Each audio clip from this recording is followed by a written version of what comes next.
이 앞부분에는 어떤 말씀이 있었냐면요, 1절부터 6절까지는 산 자가 죽은 자보다 낫다는 거죠. 그리고 모든 사람은 이 죽음의 그림자 아래 갇혀져 있다, 가둬져 있다는 그런 말씀을 하고 있습니다. 모든 사람은 죽게 돼 있어요. 안 죽을 사람이 없죠. 안 죽을 것처럼 보이지만 우리는 죽어가는 겁니다. 참, 죽는다는 게 얼마나 큰 슬픔입니까? 죽는다. 그러나 죽음보다 또한 더 큰 축복도 없는 것이죠. 근데 우리는 이 죽음을 앞두고 있는 이 한계성 있는 인생을 살아가는데, 이 한계성 있는 인생 속에 어떻게 살아야 되느냐 하는 것을 오늘 본문은 말씀을 하고 있는 것이죠. 그래서 첫 번째는 기뻐하라는 겁니다. 자, 7절 읽어봅시다. 시작. 너는 가서 기쁨으로 내 음식물을 먹고 즐거운 마음으로 내 포도주를 마실지어다. 너는 가서 기쁨으로 음식물을 먹거라. 즐거운 마음으로 포도주를 마시라. 즐거워하라는 거예요. 즐거워하지 못하면 축복을 놓치는 거예요. 우리가 지금 살아있잖아요. 우리가 아직 죽지 않았습니다. 또 뭐 이런 일 저런 일 있지만 하나님이 우리를 살게 하셨어요. 그냥 살게 하신 게 아니죠. 우리는 이미 존귀한 자로 살기 시작했어요. 존귀한 자. 하나님이 우리를 예수 그리스도 피로 값주고 우리를 굉장히 존귀한 자, 그냥 존귀한 자가 아니에요. 예수님의 피로 값주고 우리를 사셨어요. 그리고 우리의 값은 예수님 값이란 말입니다. 우리가 어떤 상황, 어떤 고통, 어떤 아픔, 어떤 슬픔에 있다 하더라도 우리의 가치는 변하지 않는다는 거예요. 우리가 곧 죽을 것입니다. 이 땅 생활을 마칠 것입니다. 또 우리가 아플 수도 있습니다. 또 병에 걸릴 수 있습니다. 그럼에도 우리의 가치는 변함이 없다는 것이에요. 이미 우리는 하나님의 구원을 받은 사람이고 이미 하나님께서 우리를 받아주셨어요. 하나님 우리를 받아주셨어요. 우리는 하나님의 나라, 하나님의 천국에 이미 들어가기로 작정된 자들이에요. 여러분, 구원을 생각할 때 항상 이걸 생각하세요. 난 구원받은 자다. 나 은혜로 구원받았다. 이제 하나님 나라가 우리 앞에 기다리고 있다. 자꾸요, 잘못한 것만 너무 생각하지 마세요. 나 잘못한 게 너무 많아. 잘못 산 게 너무 많아. 실수한 게 너무 많아. 그걸 먼저 생각하지 마세요.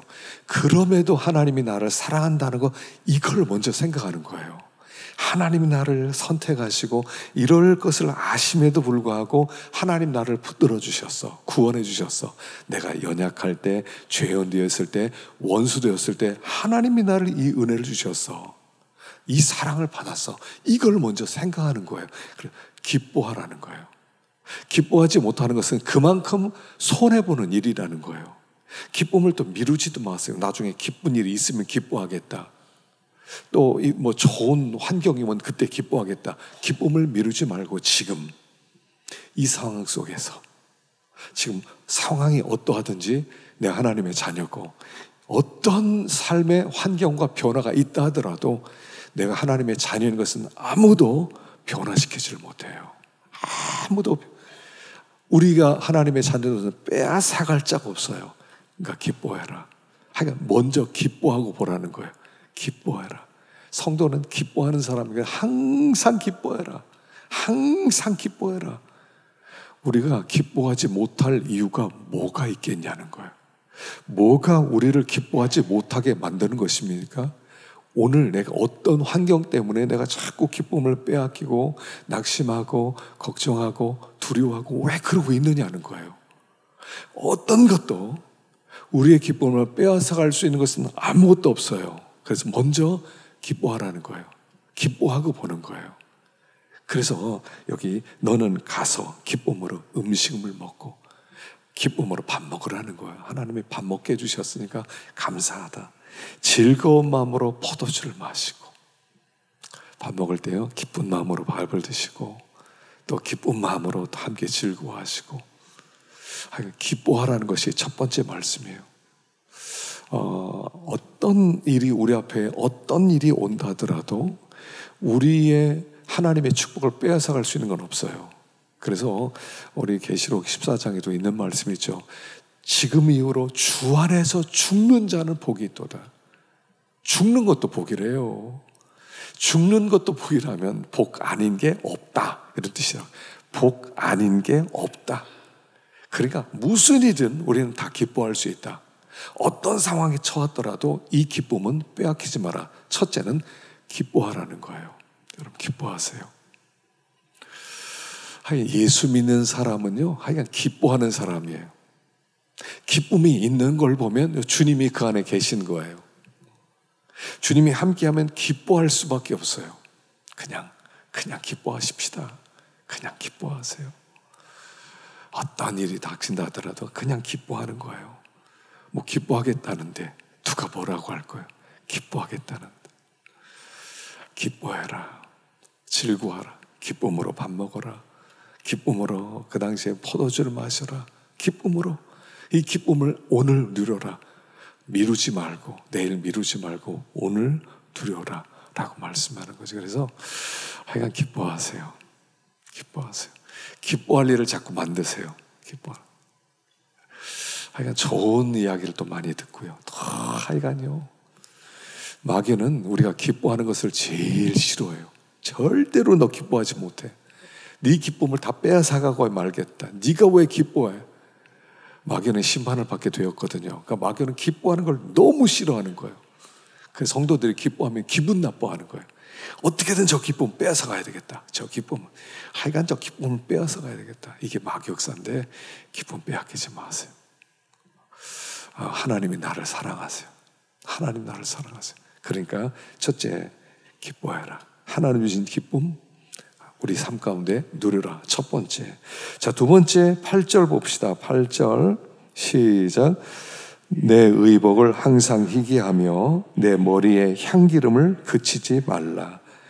의복을 항상 희게해라. 희다는 것은 뭐냐면 깨끗함과 의를 상징해요. 깨끗하다, 깨끗한. 또 여기 향기름은 하나님의 기쁨과 축복을 상징하는 거예요. 자, 우리가 기뻐하면서 옷은 희게하라는 거예요. 옷은 신분이라고 그랬죠. 항상 깨끗한 거. 우리가 기뻐하려면요, 기쁨을 빼앗아가는 게 있어요. 뭐냐면 죄가 들어오면 기쁨을 빼앗겨요. 죄가 들어오면, 하여간 죄가 들어오면요, 기쁨을 다 빼앗아가는 거예요. 죄가 들어오면 기쁨을 빼앗아가요. 그래서 우리들로 하여금 죄가 들어오면 눈치 보게 만들고, 죄가 들어오면 두렵게 만들고, 죄가 들어오면 내가 이러다가 혼나는 거 아니야? 책망받을 것 같아. 이런 영적인 두려움이 찾아와요.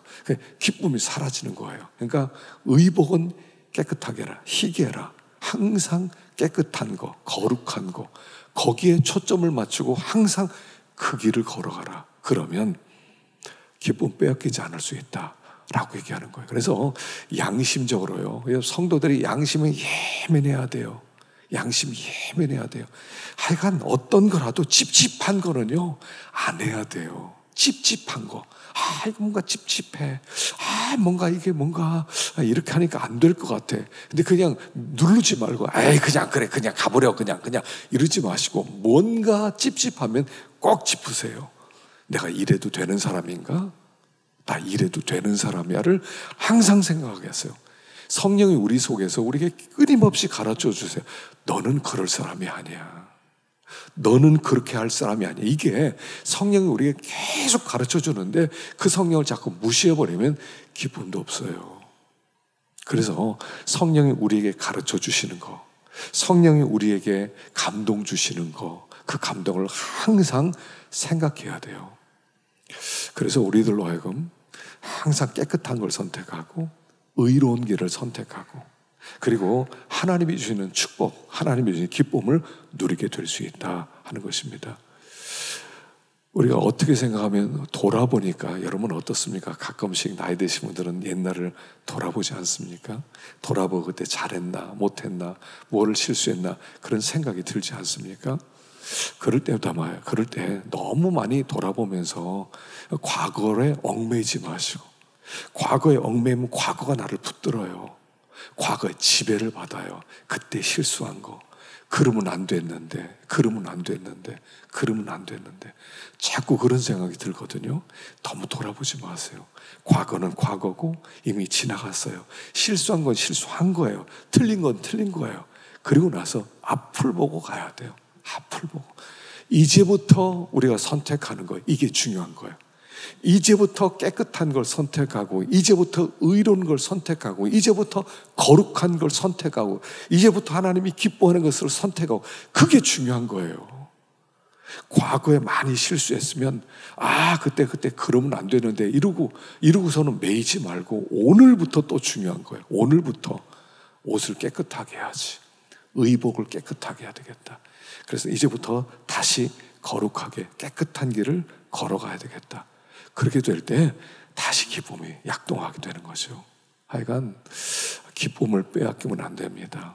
하나님 우리에게 주신 기쁨이 있는데 기쁨 빼앗기지 말고, 그리고 과거에 매이지 말고 오늘 이제부터 좁은 길을 선택해라. 왜냐하면 오늘 의로운 길을 선택하지 못하면 이게 내일 나에게 고통을 줄 거예요. 내일 고통을 주는 거예요. 그때 내가 왜 그거밖에 못했지? 내가 왜 이 정도밖에 못했나? 그때 그렇게 안 해야 됐는데 내일 들어서 그렇게 될 수 있으니까 오늘 그런 후회하지 않도록 잘 깨끗한 길을, 의로운 길을, 의복을 희귀한 길을 선택할 때 그 즐거움의 축복이 계속될 것이다. 이런 뜻이에요. 중요한 것은 뭐냐면 믿는 사람은 기쁨이 있는 사람이라는 거예요. 기쁨이 있는 사람. 기쁨이 없는 것은 문제가 있는 거예요. 기쁨이 없을 때는 반드시 생각해야 됩니다. 내가 왜 기쁨이 없지? 내가 왜 기뻐하지 않지? 나 이러지 않았는데 왜 기쁨이 없지? 이런 자유를 못 누리지? 문제가 있거든요. 믿는 사람은 원래 별명이 기뻐하는 사람이에요. 별명이 기뻐하는 사람이에요. 기뻐할 수밖에 없는 사람이라는 거예요. 그렇기 때문에 기뻐하지 않는 것은 이상한 일이고 기뻐한 것이 정상이다. 그래서 얼굴도요 밝아야 됩니다. 여러분 얼굴도 좀 펴세요. 얼굴 펴보세요. 얼굴을 펴지 밝게. 옆 사람 얼굴 좀 보세요. 당신 얼굴이 참 해같이 밝습니다. 한번 얘기해 주세요. 아이고 뭘 기뻐해. 그냥 그럭저럭 살지. 하나님이 기뻐하라고. 기쁨은 명령이에요. 명령. 기뻐하라는 거예요. 기뻐하라고. 그러니까 삶을 단정하고 성결하게 하면 기쁨이 계속된다. 자, 9절 보겠습니다. 9절 시작. 내 헛된 평생의 모든 날, 곧 하나님이 해 아래에서 내게 주신 모든 헛된 날에 내가 사랑하는 아내와 함께 즐겁게 살지어다. 자 보세요. 내 헛된 평생의 모든 날. 우리가 헛되다, 인생 참 헛돼, 이런 뜻이 아니고 너무 짧기 때문에 이 짧은 시간을 헛되다라고 표현한 거고요.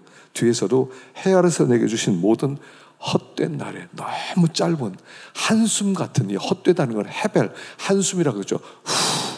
이거예요. 하는 그렇게 짧은 날 동안에 내 사랑하는 아내와 함께 즐겁게 살지어다. 자, 뭐냐면 하나님이 우리에게 주신 축복은 제일 먼저 결혼과 가정생활 속에 있다는 거예요. 행복을 찾기 위해서 멀리 쫓아다니고 도망다니고 이런 게 아니라 먼저 그 축복을 가정에서부터 누리라는 거예요. 하나는 우리에게 결혼이라는 어떤 가정이라는 어떤 아내라고 하는 자녀라고 하는 가까운 곳에 하나님이 행복과 축복을 두셨다는 거예요. 거기서부터 축복을 누리라는 거예요. 거기서부터 행복을 누리라는 거예요. 멀리서 사람이 행복을 찾아 헤매거든요. 행복을 찾아 헤매요. 그래서 행복해지고 싶어서 도파민이 나오면 행복해지니까 자꾸 도파민이 나오는 어떤 행동을 한다고 그러죠. 마약하는 이유도 뭐냐면 행복하고 싶어서 마약을 한다는 거잖아요. 그래서 처음에는 마약을 했더니 도파민이 나와서 행복해요.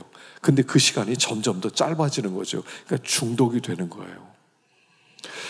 가장 가까운 곳에서 그 미국에서 그 마약 중독자 사역하는 목사님이 있거든요. 마약 중독자들을 사역해요. 근데 이분도 원래 마약 중독에 걸렸었는데 하나님이 은혜로 고침받고 그 다음부터 목회를 하는데 마약 중독 청년들 가서 그들을 전도하고 그들 데려와서 함께 살아요.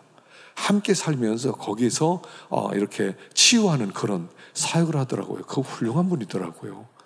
그분이 어떻게 사역하냐면 이제 그 건물이 있어요. 그리고 거기에 2층에는 뭐 남자들, 3층에 여자를 기숙을 시켜요. 그리고 마약 걸린 사람 데려와서 거기서 같이 머물고 그리고 같이 힘들 때 참아주고 그리고 혹시 다 자기 담배 필요하다 하면 담배도 사무실에 주고 이러면서 사역을 해요. 근데 많은 사람들이 언제부터 마약했냐 물어보니까 외로웠대요. 가정에서 엄마는 일하러 가고 아버지도 일하러 가고 그 자기 혼자인데 네가 이제부터 미국에 살려면 강해져야 돼. 그러니까 네가 혼자 알아서 해. 외롭더래요. 외로워하시니까 거기서부터 잘못된 길로 빠져나가더라는 거예요. 그래서 거기서 그들을 데리고 거기서 사는 거예요. 그 침대들이 쭉 있어요. 침대가 쭉 있는데 거기서 침대를 하나씩 주고 거기서 함께 사는 거예요. 그래서 치료하는데 적게는 10년 걸리고 15년이 걸리는데 그들 같이 데리고 살아요. 그냥 살아요. 힘들다 하면 또 이렇게 상담도 해주고 그리고 성경도 가르쳐주고 예배도 드리게 하고 그리고 빵집을 하나 차려가지고 베이커리를 그 청년들이 와서 빵을 만들고 또 팔기도 하고 점점 이게 되니까 그러니까 이제 점점 잘 되니까요. 그다음부터는 이제 곳곳에서 빵을 주문하는 사람들이 많이 생기더래요. 또 속이지 않으니까. 그래서 하는데 이 청년들 한 40명 정도 데리고 있더라고요. 40명 정도 데리고 있는데 그런데 항상 돈이 부족하대요. 먹이고 입히고 재우고 이거 하는 게 항상 부족하대요. 근데 이분이 이렇게 고백해요.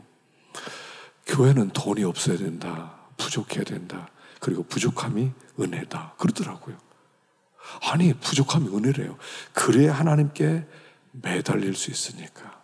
그리고 하나님께 매달리면 은혜 베풀어 주니까 뭔가 없다는 것이 은혜다. 우리는 은혜를 누리고 있습니다. 그렇게 고백하더라고요. 그래서 거기에서 중독에서 벗어난 사람들 교회 전도사도 하고 그리고 또 상담하는 사람도 해주고 남자 여자가 같이 있는데요. 그냥 데리고 사는 거예요. 그냥 10년, 15년을 데리고 살아요. 데리고 살면서 그들에게 치료하는데 그렇게 해서 보니까 이렇게 저렇게 해서 고쳐서 나간 사람들이 한 1200명 정도 된대요. 1200명. 미국은 지금 마약의 천국이 되었고요. 우리나라도 마약 굉장히 많이 해요. 굉장히 많이 해요. 뭐 조사가 그런 거 있다고 그러죠. 학교에서 나오는 그 오물들을 한번 조사해 보니까 굉장히 많은 아이들이 마약한 그런 소변 같은 게 나오는데 찾아낼 수가 없다는 거예요. 너무 많죠. 근데 그 문제는 가정에서부터 출발해요. 외롭게. 여러분, 행복은 가정으로부터 시작된다는 거예요. 하나님 우리에게 가정이라는 공동체를 주고 여기에서 너희들이 행복을 누리고 여기에서 안식을 누려라. 그래서 가정을요 뭐라고 부르냐면 마누카라고 불렀어요. 마누카가 뭐냐면 안식을 누리는 장소예요. 안식을 누리는 곳. 그 가정에서 안식을 누리면 그 사람은 행복하기 때문에 잘못된 길로 나가지 않는다는 거죠. 그래서 하나님이 우리에게 가정을 주셨다는 것은 굉장한 복을 주신 거예요. 굉장히 복을 주셨어요. 여기서부터 모든 안식과 모든 행복과 모든 축복이 여기서부터 시작되는 거예요. 그래서 가정을 잘 지키셔야 돼요. 지금 가정이 많이 무너지고 있죠. 가정이 많이 무너져요. 그래서 이 가정을 먼저 중요하게 여겨야 돼요. 그리고 여기서 보니까 내가 사랑하는 아내와 함께 즐겁게 살지어다. 사랑하는 아내를 남편을 우리에게 선물로 주셨다는 거예요. 여러분 남편과 아내는요 하나님의 선물이에요. 하나님께서 나를 채워주시는 선물이고요 외롭지 않게 하는 선물이고요 함께 즐거움을 나눌 수 있게 하는 선물이에요. 그래서 거기서부터 우리가 안식을 누리고 거기서부터 행복을 누리라는 거예요. 여러분 가정을 소중하게 여겨야 됩니다. 여러분 자녀들끼리 또 이렇게 자녀들과 함께 또 함께하는 그런 시간들을 좀 많이 보내야 되는데요. 특별히 요즘 이 스마트폰 때문에 다 각자 놀아요. 다 각자. 앉아있으면 다 스마트폰, 각자 다른 스마트폰 보고 있어요. 서로 대화할 시간도 없고요. 같이 얘기할 시간도 없고요. 또 서로 이렇게 고민을 나눌 그런 시간이 없어요. 가정에서 하루에 1시간씩이라도 다 끄고 서로 대화하자 하고 서로 이야기하는 시간 나누면요, 문제 없어요. 모든 문제 가정에서 나온 거예요. 문제 가정에서 문제알을 만들어낸 거예요. 가정에서부터 평안함을 누려야 돼요. 하여간 가정에서 함께 있는 시간을 자꾸 보내야 돼요. 가정에 조금 여유가 있으면 이렇게 외식도 좀 하러 가시고요. 좀 같이 먹기도 하고요. 또 이야기도 좀 하고요. 있었던 좋은 일도 좀 얘기하라고 하고요. 그렇게 해서 이 가정에서 정말 모든 행복과 축복이 여기서부터 시작된다는 거예요. 그래서 사랑하는 아내, 사랑하는 남편, 하나님이 우리에게 선물로 주셨기 때문에 거기에서부터 행복을 누려라. 근데 이 가정에서 행복을 누리면 가장 중요한 것 중에 하나가 뭐겠습니까? 비교하지 말라는 거예요. 비교하지 마세요. 내 아내를 다른 사람과 비교하지 말고, 내 남편을 다른 사람과 비교하지 말고, 우리 아이를 다른 아이들과 비교하지 말고, 하나님이 우리에게 주신 특별한 선물로, 특별한 가정으로 생각하라는 거예요. 그렇기 때문에 하여간 이 가정이 탄탄해야 됩니다. 가정이 흔들리지 않아야 돼요. 서로 하여간 서로 사랑하고 서로 그냥 모든 것을 다 내놓을 수 있어야 돼요. 그래야 거기에서부터 우리는 기뻐할 수 있고 하나님의 은혜를 누릴 수 있다라고 말씀하는 겁니다. 중요한 건 가정이에요. 이 마지막 때는 가정이 다 흔들렸어요. 우리 시대가 참 가정이 다 흔들려 버렸어요. 그러다 보니까 정말 많은 사회적 문제가 여기서 다 나오게 되었습니다. 하여간 믿는 사람의 가정, 하나님이 주신 이 가정을 잘 지키고 그 안에서 하나님이 주시는 그 축복을 누리시기를 간절히 축원합니다. 자, 우리 시간에 기도하십시다.